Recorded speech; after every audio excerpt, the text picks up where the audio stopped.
হুমকি দিছিল।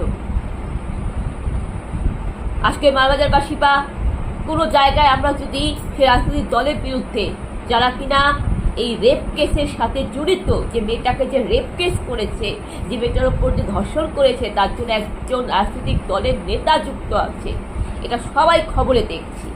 কিন্তু আজকে ঘটনাটা কি? সে মানুষ যদি সেই দলের বিরুদ্ধে প্রতিবাদ আন্দোলন করে, অন্যায়ের বিরুদ্ধে প্রতিবাদ করে, তখন মহিলা হলে তাকে রেপ করে দেওয়ার হুমকি দেয়, বা কোনো ছেলে হলে পরে পরে গ্রেপ্তার করে দিব, পুলিশের জালে ফাঁসিয়ে দেব, নানা রকম হুমকি, বলে মা বাবাকে খুন করে দেব, পরিবারকে খুন করে দেব।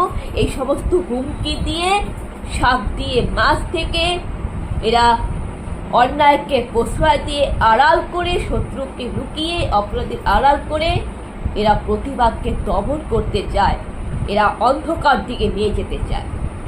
কিন্তু এইভাবে ভয় পেলে চলবে না, ভয় পেলে চলবে না। আমার একটা যে কি করবে, আমার যা করবে করুক, আমি অন্যায়ের বিরুদ্ধে প্রতিবাদ করব, আন্দোলন করব, আন্দোলন বন্ধ হবে না, থামবো না।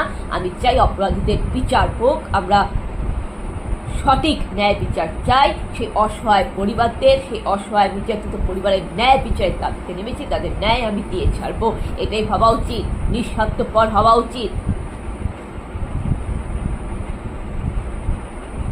কিন্তু আজ দেখছি না। একটা রাজনৈতিক দলের রং লেগে গেছে বলে, সত্যি তো লেগে তো গেছে, এই আইন